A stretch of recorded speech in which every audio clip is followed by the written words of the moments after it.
No dia 3 de setembro de 2015, Noelle Barros, uma viúva de 42 anos, desembarcou em Manaus em busca de um recomeço. A promessa era um novo amor, conhecido pela internet em meio ao calor úmido da Amazônia. Mas no dia seguinte, em um galpão nos fundos de uma casa isolada, um pedido mudaria seu destino para sempre. Ao abrir uma caixa térmica que supostamente guardava peixes, o que ela encontrou transformou a esperança em pavor. Diante de sacos plásticos com códigos misteriosos, Noelle percebeu que o homem ao seu lado não era quem dizia ser. Isolada e aterrorizada, a busca por um novo começo havia se tornado uma armadilha mortal. Esta é a investigação completa sobre a teia de crimes que uma mulher desvendou por acaso, expondo uma rede sombria que operava nas sombras do rio. Se você gosta desse tipo de conteúdo, diga-nos de onde está assistindo e inscreva-se no canal para acompanhar nossos vídeos diários. No dia 4 de setembro de 2015, Noelle Barros estava em Manaus, no estado do Amazonas. Ela havia viajado para a cidade um dia antes, em 3 de setembro. O motivo da viagem era encontrar um homem que conheceu pela internet, identificado como Rafael. Naquela tarde, por volta das 16 horas, ela o acompanhou até um galpão. A estrutura ficava nos fundos de uma casa no bairro Tarumã, uma área de Manaus próxima a marinas e ao movimento constante de barcos. O clima era quente e úmido, característico da região durante a cheia do rio. Dentro do galpão, o ambiente era simples. Havia equipamentos de pesca e algumas ferramentas. Em um canto estava uma grande caixa térmica branca. Rafael apontou para a caixa. Ele afirmou que ali guardava peixes, parte de seu negócio de comércio de pescados. A explicação pareceu plausível para Noelle. Ele então pediu que ela abrisse a caixa para ver a mercadoria. Noelle se aproximou e destravou as presilhas laterais. Ela ergueu a tampa pesada. O cheiro que saiu do recipiente não era de peixe fresco. O interior da caixa continha diversas bolsas plásticas transparentes, bem organizadas sobre uma camada de gelo. Dentro das bolsas havia peças de tecido mole, de formato irregular e cor pálida. Noelle não conseguiu identificar do que se tratava. Presas a cada pacote, havia pequenas etiquetas brancas. Nelas estavam impressos códigos com letras e números, além de datas recentes. A visão era estranha e perturbadora. Antes que ela pudesse processar a informação ou fazer uma pergunta, Rafael agiu de forma abrupta. Ele bateu a tampa da caixa com força, fechando-a com um som seco. Sua expressão facial mudou. Ele não ofereceu nenhuma explicação sobre o conteúdo. Noelle deu um passo para trás. O que ela viu não correspondia à história sobre peixes. Naquele momento, no isolamento do galpão, o medo tomou o lugar da esperança que a levara até ali. Noelle de Fátima Barros tinha 42 anos de idade. Ela era viúva e mãe de uma filha adolescente. Residia em uma cidade de médio porte e mantinha uma vida discreta. Profissionalmente, atuava como auxiliar administrativa, um emprego estável que garantia o sustento da família. Sua rotina era focada no trabalho e na criação da filha. A perda do marido, ocorrida anos antes, ainda era um fator presente em sua vida. Noelle buscava superar o luto. Ela planejava voltar a estudar e sonhava com um futuro diferente. Foi nesse contexto de vulnerabilidade e desejo de mudança que ela iniciou uma comunicação online. A viagem para o Amazonas não era apenas um passeio.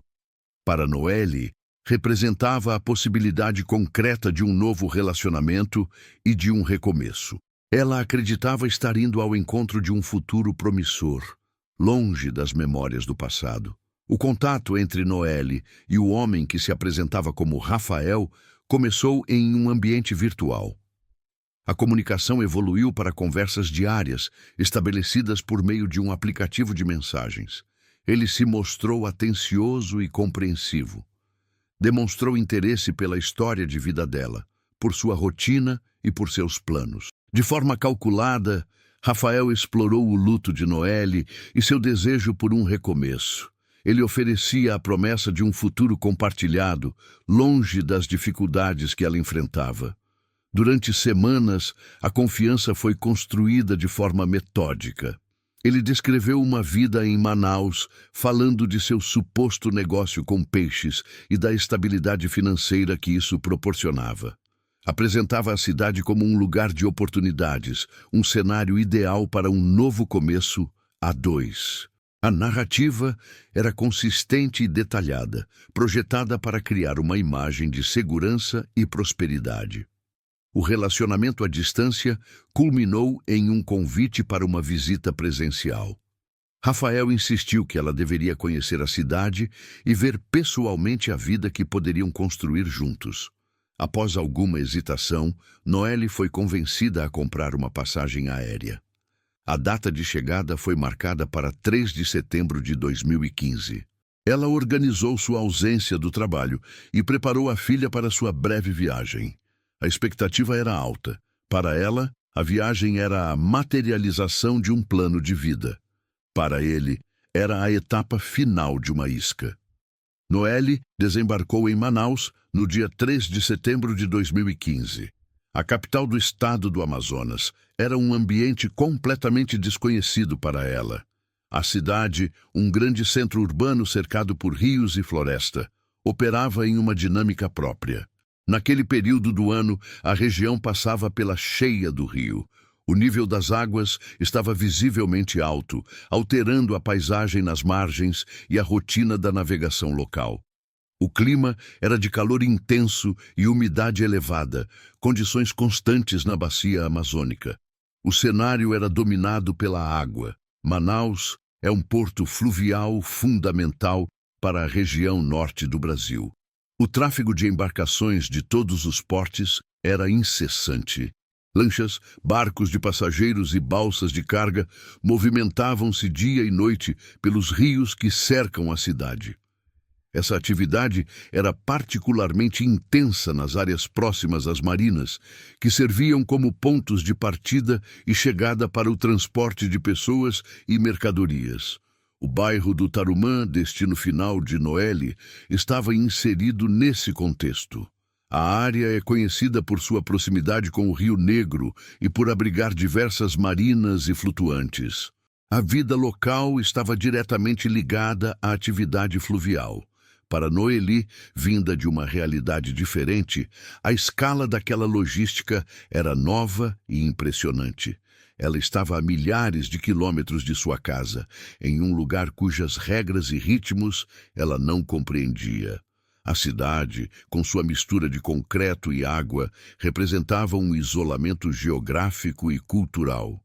No dia seguinte à sua chegada, em 4 de setembro, a rotina foi de aparente normalidade. Rafael se mostrou um anfitrião atencioso, buscando criar uma atmosfera de conforto e confiança. Durante a tarde, ele propôs uma visita ao local de seu trabalho. A justificativa era simples e direta. Ele queria que Noelle conhecesse a base de seu sustento, o negócio de comércio de peixes que ele afirmava operar. O convite foi feito de maneira casual, como um passo natural para integrar Noelle à sua vida. A visita foi agendada para as 16 horas. O local era o galpão localizado nos fundos da propriedade onde ele morava. Eles caminharam juntos pelo terreno. O caminho era curto, passando por uma área com vegetação rasteira e umidade no solo. O galpão era uma construção funcional, sem acabamentos. A estrutura era mista, com partes em alvenaria e outras em madeira. Do lado de fora, havia algumas redes de pesca secando e caixas de plástico empilhadas. Ao entrarem, o cheiro era uma mistura de umidade, mofo e um odor químico fraco que não se assemelhava ao de peixe. O espaço interno era amplo e pouco iluminado. Havia uma bancada de metal em um dos cantos, sobre a qual repousavam facas e outros instrumentos de corte. No chão, alguns baldes vazios. A organização era mínima. Rafael agia com naturalidade, apontando para os equipamentos e explicando brevemente suas funções dentro da logística de seu suposto negócio. Ele dizia que aquele era o ponto de preparação e armazenamento antes do envio das mercadorias pelo rio. A conversa era unilateral. Ele falava e Noelle ouvia, observando o ambiente. Tudo era apresentado como parte de uma operação comercial legítima. A presença da caixa térmica branca, posicionada de forma central no galpão, foi introduzida como o elemento principal da visita. Rafael caminhou até ela e indicou que ali estava a remessa mais importante do dia. Ele afirmou que o conteúdo era valioso e precisava de refrigeração constante. A narrativa dele era consistente com a de um comerciante de pescados. A normalidade da situação e a confiança que ele havia construído nos últimos meses impediram que Noelle questionasse os detalhes. Ele então se virou para ela, apontou para a caixa térmica e sugeriu que ela mesma a abrisse.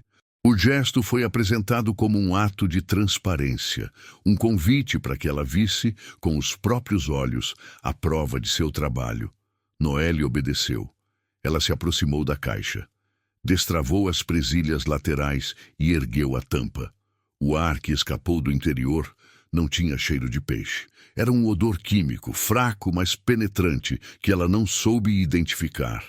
A visão que se seguiu confirmou que algo estava errado. O interior do recipiente estava forrado com uma espessa camada de gelo picado. Sobre o gelo estavam dispostas várias bolsas plásticas transparentes, seladas a vácuo. Dentro de cada bolsa havia peças de tecido mole de cor pálida, submersas em um líquido claro. As formas eram irregulares e não correspondiam a nenhuma parte de um peixe que ela conhecesse. A cena era clínica e organizada. Fixadas em cada um dos pacotes, havia etiquetas plásticas brancas. Nelas estavam impressos códigos alfanuméricos e datas. A data em uma das etiquetas era do dia anterior. A perícia posterior revelaria a natureza exata do conteúdo. As bolsas não continham peixes, elas continham tecidos humanos. O líquido claro era uma solução de formol diluído, um conservante químico utilizado para impedir a decomposição de matéria orgânica. As peças eram partes de corpos preparadas para transporte. As etiquetas não eram simples identificadores de lote. A investigação descobriria que os códigos correspondiam a roteiros de embarque e a destinatários específicos, parte de uma logística de transporte fluvial. Naquele momento, às 16h10 do dia 4 de setembro de 2015, Noelle não tinha acesso a essa informação. Ela via apenas o que estava à sua frente: pacotes anônimos, gelo e um conteúdo irreconhecível. A discrepância entre a explicação de Rafael e a realidade dentro da caixa era total. A promessa de um negócio de pescados se desfez instantaneamente. O que estava naquela caixa térmica era a evidência de uma atividade ilícita e sombria. O som da tampa da caixa térmica batendo ecoou no galpão. O homem que se apresentava como Rafael não disse nada. Sua expressão, antes amigável, tornou-se fechada e vigilante. Ele observava Noelle atentamente, esperando sua reação. Para Noelle, a mudança de comportamento foi um sinal claro de perigo. O medo era imediato e intenso, mas ela compreendeu que qualquer demonstração de pânico poderia agravar a situação. Sua prioridade passou a ser a sobrevivência. Ela precisava agir com discrição e rapidez. Seu primeiro pensamento foi sua filha, Bárbara, que a aguardava em casa, a milhares de quilômetros de distância. Esse instinto maternal guiou suas ações nos minutos seguintes. Noelle manteve o contato visual com Rafael por um instante e depois desviou o olhar, tentando projetar uma imagem de confusão em vez de terror. Ela se afastou lentamente da caixa térmica, como se estivesse processando uma informação estranha, mas não necessariamente ameaçadora. Com a mão direita, ela alcançou a bolsa que carregava a tiracolo. O movimento foi deliberado, sem pressa. Ela fingiu estar procurando algo comum, como um lenço ou uma garrafa de água. Seus dedos, no entanto, procuravam o contorno de seu aparelho celular. Ao encontrá-lo, ela o puxou para fora da bolsa de forma casual. Para justificar o ato, ela olhou para a tela como se tivesse recebido uma notificação. Rafael continuava a observá-la, mas não interveio. A aparente normalidade do gesto de Noelle o manteve à distância. Com o aparelho em mãos, ela usou o polegar para navegar pela tela. Seus movimentos precisavam ser rápidos e precisos. Ela abriu o aplicativo de mapas, uma função que usava com frequência. Em poucos segundos, ativou o recurso de compartilhamento de localização em tempo real. A lista de contatos apareceu na tela. O primeiro nome era o de sua filha. Ela selecionou o contato de Bárbara. Com um toque final no botão de envio, um link contendo sua posição geográfica exata foi transmitido. O processo todo levou menos de 20 segundos. Ela então bloqueou a tela e guardou o celular de volta na bolsa. O plano silencioso estava em execução.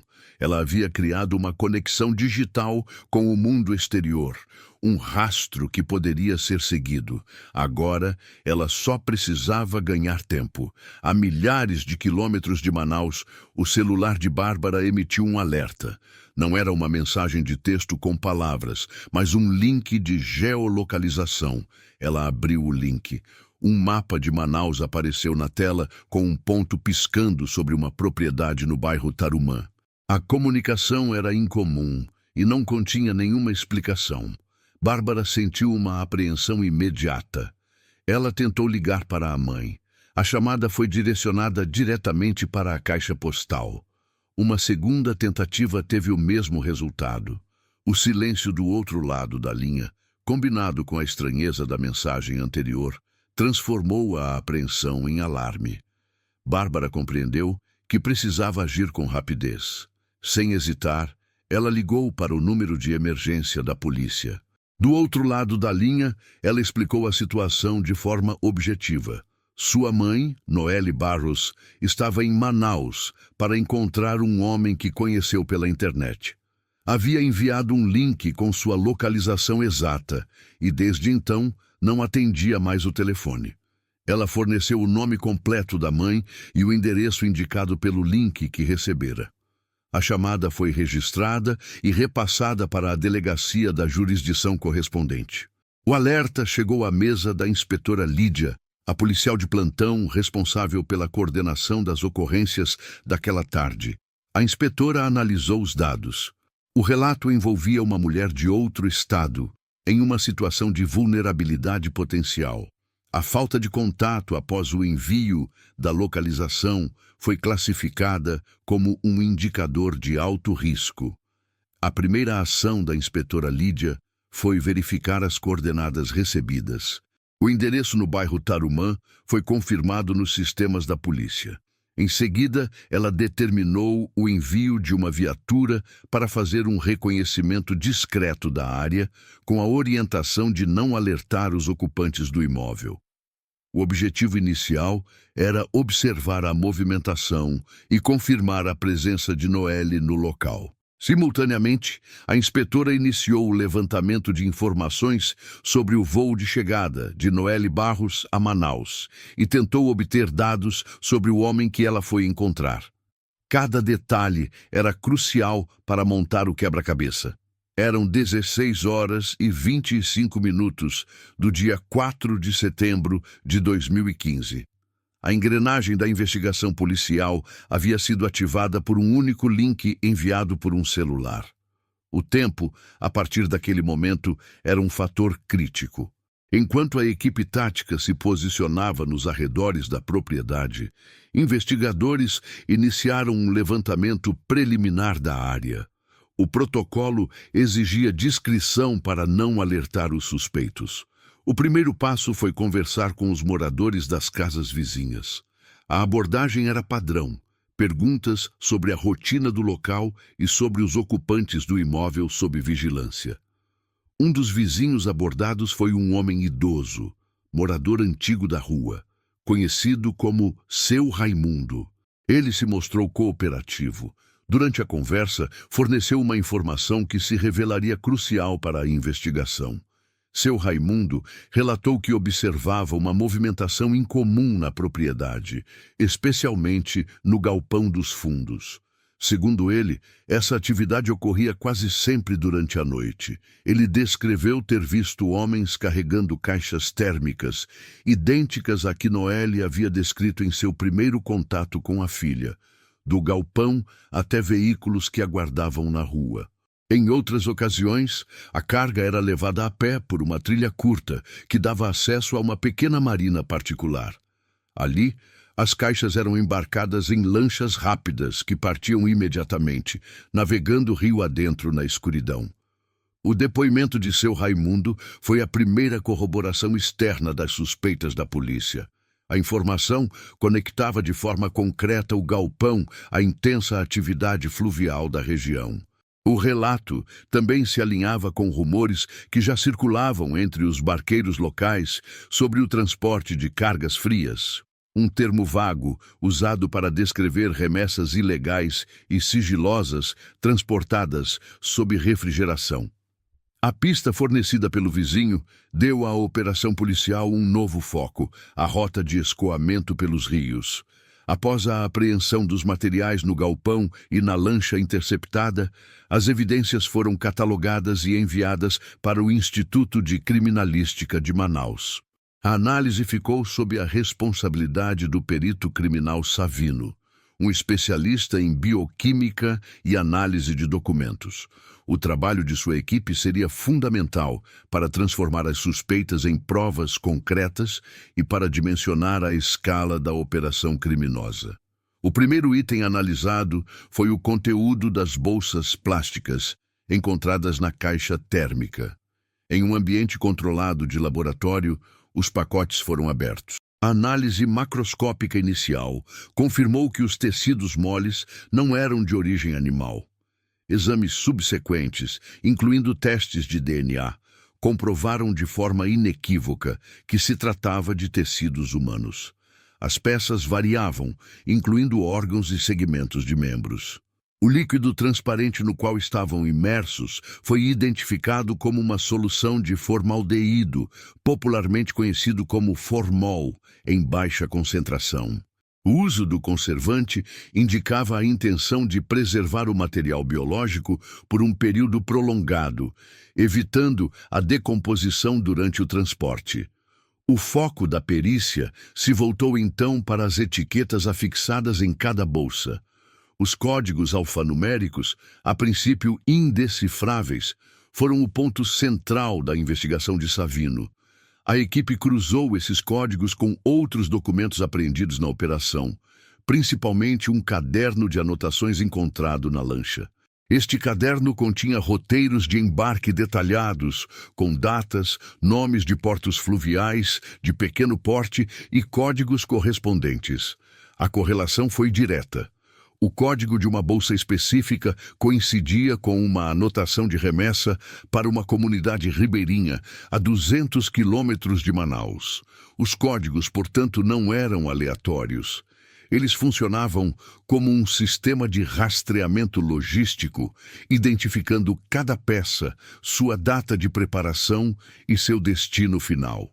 A investigação revelou uma cadeia de distribuição organizada.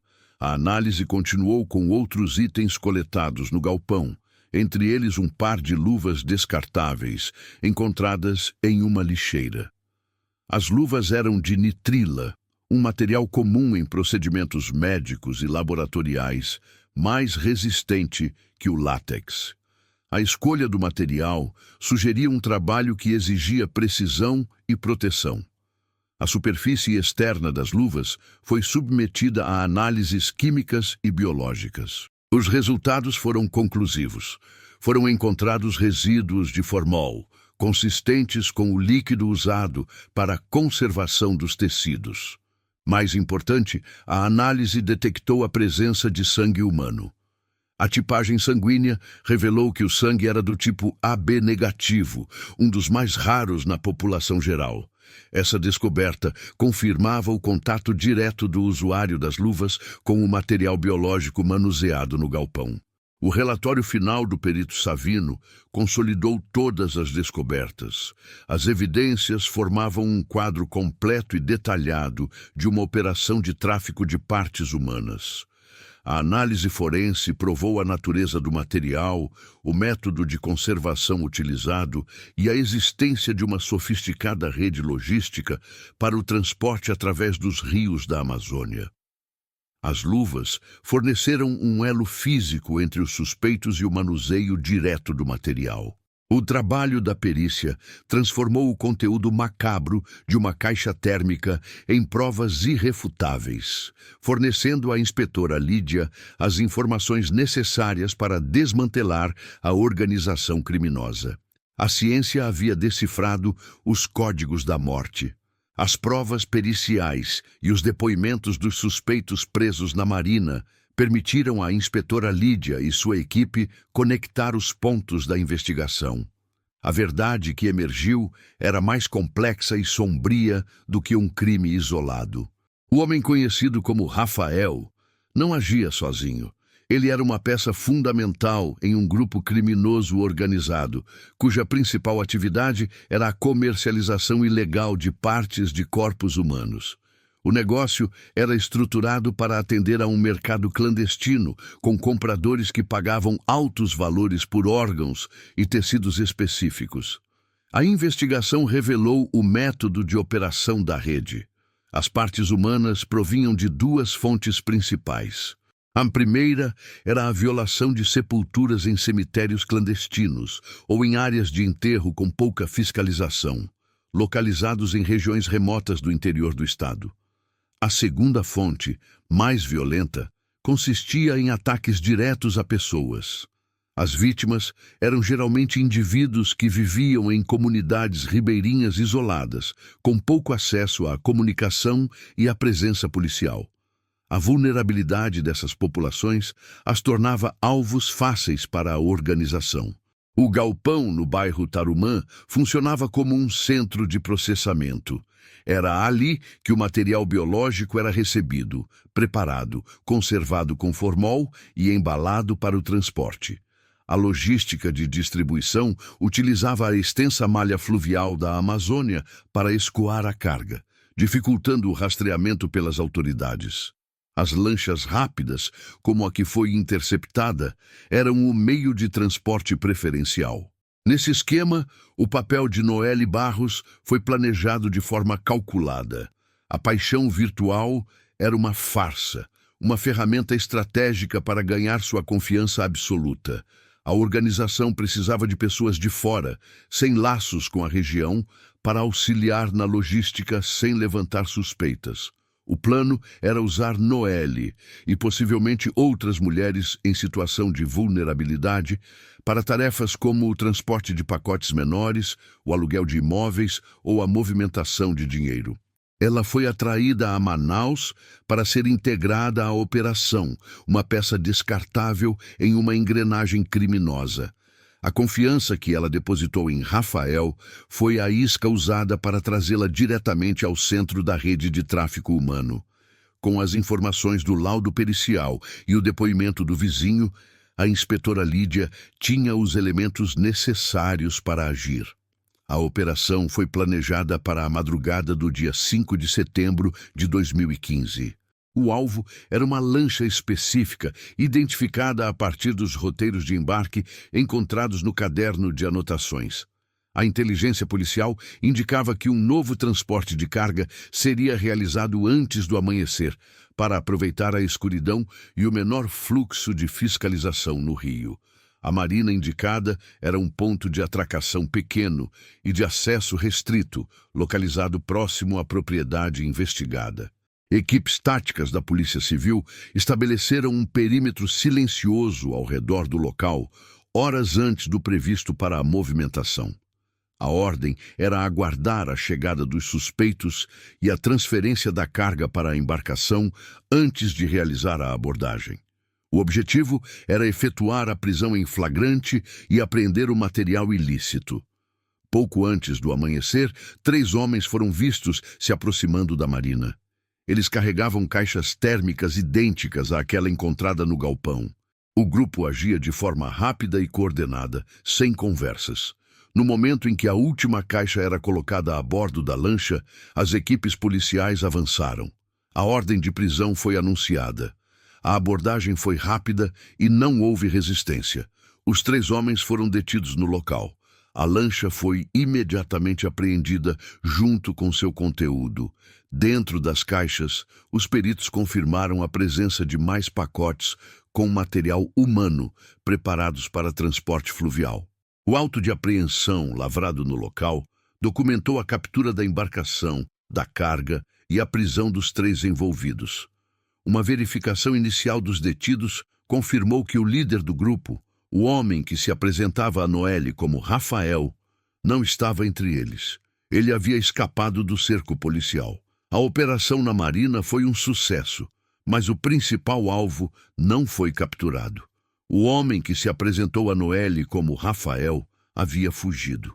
A investigação, a partir daquele ponto, concentrou todos os seus esforços em descobrir sua verdadeira identidade e seu paradeiro. A captura do líder da organização tornou-se a prioridade máxima para a inspetora Lídia e sua equipe. Os interrogatórios dos 3 homens presos na lancha foram imediatos e intensos. Sob pressão, eles revelaram o nome verdadeiro do mentor, Ricardo Mendes. Forneceram também uma descrição física detalhada e informações sobre seus hábitos e contatos. Mendes era conhecido por sua cautela e por seu profundo conhecimento das rotas fluviais da região amazônica, o que tornava sua fuga uma possibilidade real e preocupante. Uma força-tarefa foi oficialmente montada pela Polícia do Amazonas. O objetivo era localizar Mendes antes que ele conseguisse cruzar a fronteira para um país vizinho ou desaparecer permanentemente na vastidão da floresta. Foram analisados os celulares, computadores e documentos apreendidos no galpão e na lancha. A polícia rastreou contatos telefônicos, transações financeiras e possíveis rotas de fuga. Alertas com a foto e os dados de Ricardo Mendes foram distribuídos para postos policiais em todo o estado e para as polícias de estados vizinhos. A busca se estendeu por semanas, que se tornaram meses. Mendes era experiente e conseguiu evitar a captura inicial, utilizando uma rede de contatos para se mover discretamente. A investigação parecia ter chegado a um impasse.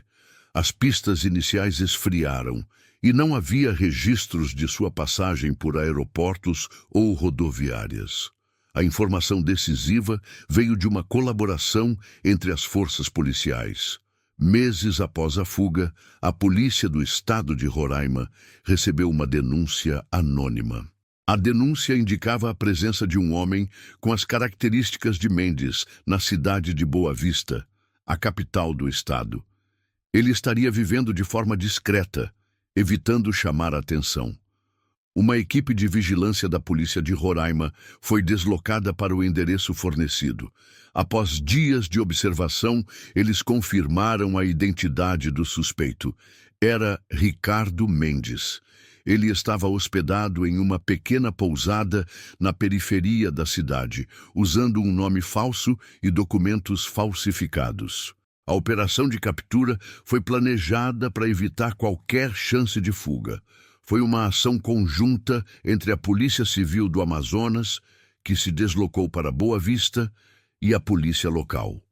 No início da manhã, os policiais entraram no local. Ricardo Mendes foi preso sem oferecer resistência. Ele estava sozinho no quarto. A caçada ao mentor da rede de tráfico humano havia terminado. Ele foi transportado de volta para Manaus sob forte escolta. Lá ele se juntou aos outros membros do grupo para responder judicialmente pelos crimes de tráfico de partes humanas, homicídio e formação de quadrilha. O caso de Noelle Barros expôs uma realidade criminosa que operava sob a superfície da vida cotidiana em Manaus.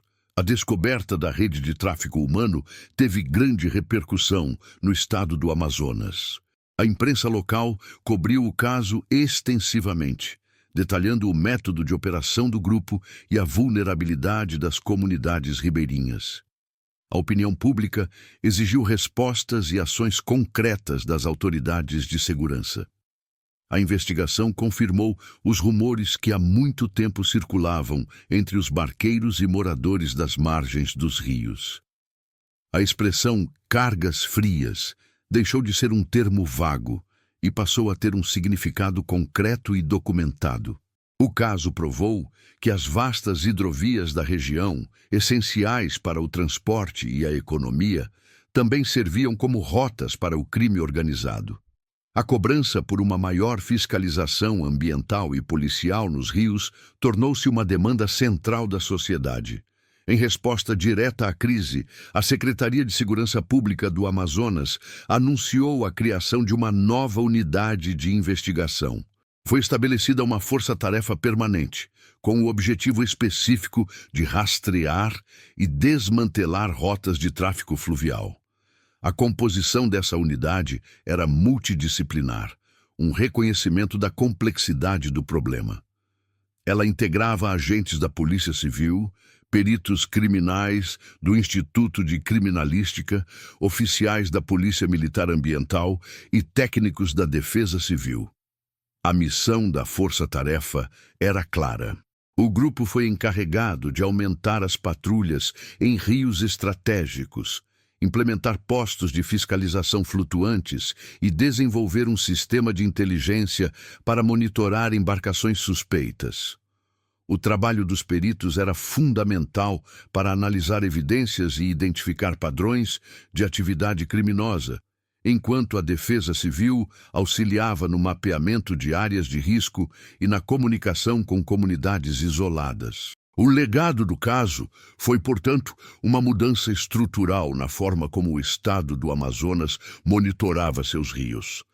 A experiência de Noely Barros, embora traumática, serviu como um catalisador para a implementação de políticas de segurança mais robustas.